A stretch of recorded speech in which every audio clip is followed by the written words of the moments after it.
Every medication can be administered through various means, known as routes of administration, and various schedules, meaning at a particular frequency and amount or dose, which is known as the dosing regimen.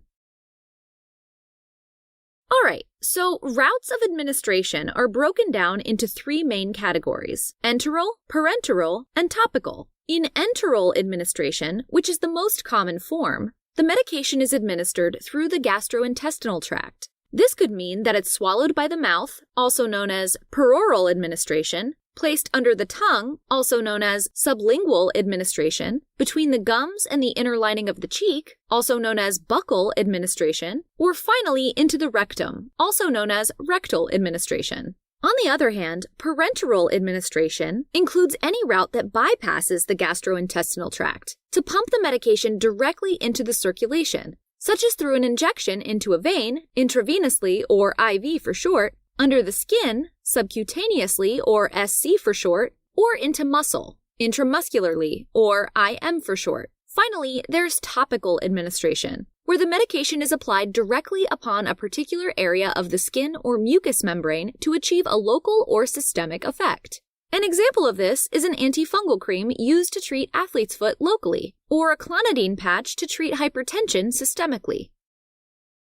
Now, choosing the route of administration depends on many factors. First of all, these include the chemical properties of the medication itself, such as its stability and its ability to cross certain barriers of absorption. For example, a perorally administered medication needs to be able to resist tough, acidic conditions within the stomach, and then readily pass through the walls of the intestines into the blood. In addition to this, blood coming from the gastrointestinal tract is first directed to the liver. And that's where many medications get broken down or metabolized before gaining their entry ticket to the systemic circulation. This means the medications are metabolized before they even get a chance to reach their target tissues. This is known as first-pass metabolism, or the first-pass effect.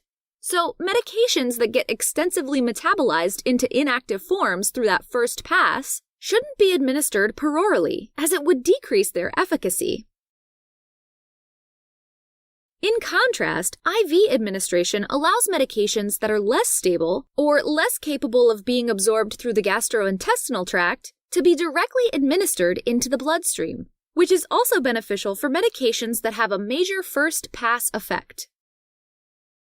A practical measure of absorption is bioavailability.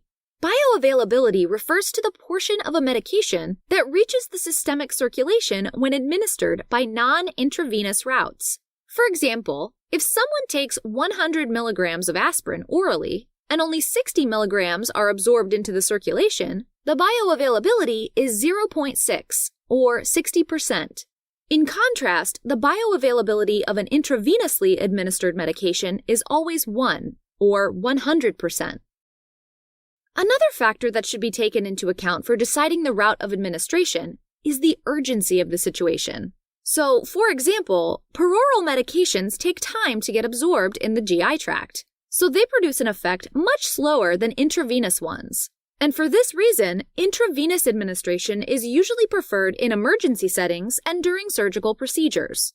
On the flip side, oral preparations are much easier to take at home and don't need any special equipment. Alright, now each medication is given at a specific schedule or dosing regimen, which determines the frequency of administration, or dosing interval, and the amount administered, known as dose. The regimen is important since it affects the onset of action, or the time it takes for a medication to start working and produce an effect, as well as the duration of action, which is the total length of time during which a medication produces an effect. So, there are three main types of dosing regimens. First, there's single dosing, meaning that only one dose of a medication is administered.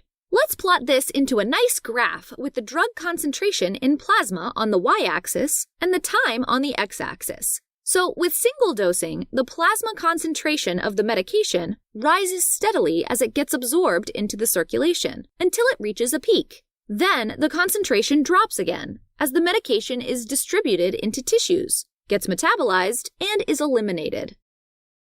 Next, there's a regimen of continuous infusion, This is when a medication is infused intravenously at a constant rate. In this case, the plasma concentration progressively rises and reaches a peak. But instead of falling off, it continues at a plateau, also known as a steady state. The reason why this happens is that as the concentration of the medication increases, so does the rate of elimination, until eventually the dosing and the elimination rate are equal. Now, the time required to reach that state is determined by the half-life of the medication, which is the time needed for the plasma concentration of a medication to be reduced by half, or 50%. So it usually takes 4 to 5 half-lives to reach steady state. On the other hand, the concentration of the medication at the steady state depends on the infusion rate. So when the infusion rate is increased or decreased, the plasma concentration will rise or fall until it reaches a new steady state.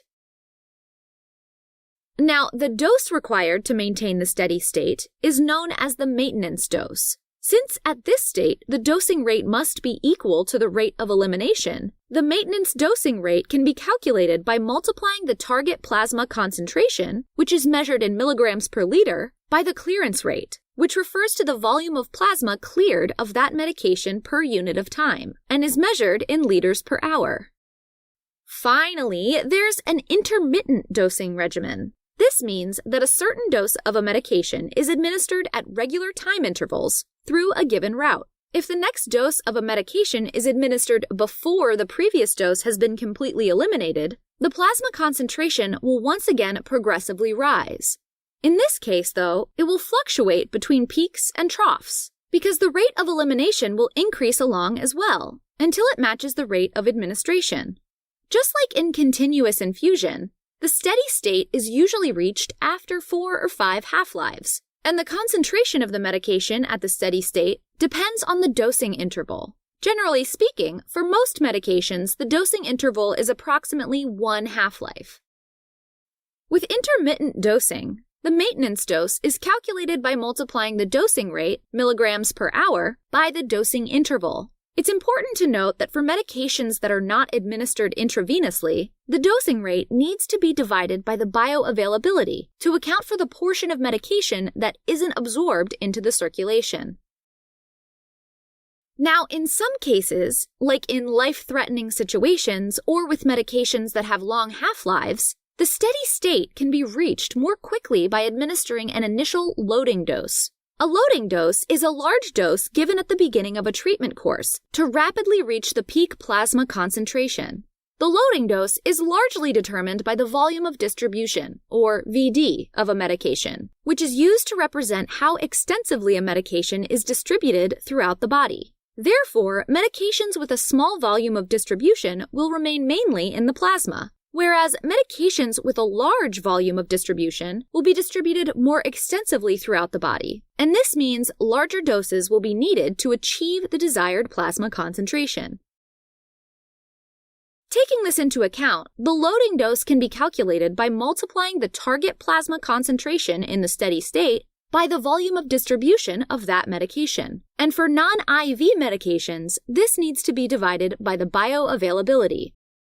So, in short, maintenance dose and loading dose calculations are mainly dependent on the clearance rate, bioavailability, and volume of distribution. Individuals who have decreased clearance, such as those with liver or renal disease, may require a lower maintenance dose, and possibly an extended dosing interval or less frequent dosing to achieve target plasma concentrations. However, the initial loading dose typically remains the same, since the volume of distribution is not affected.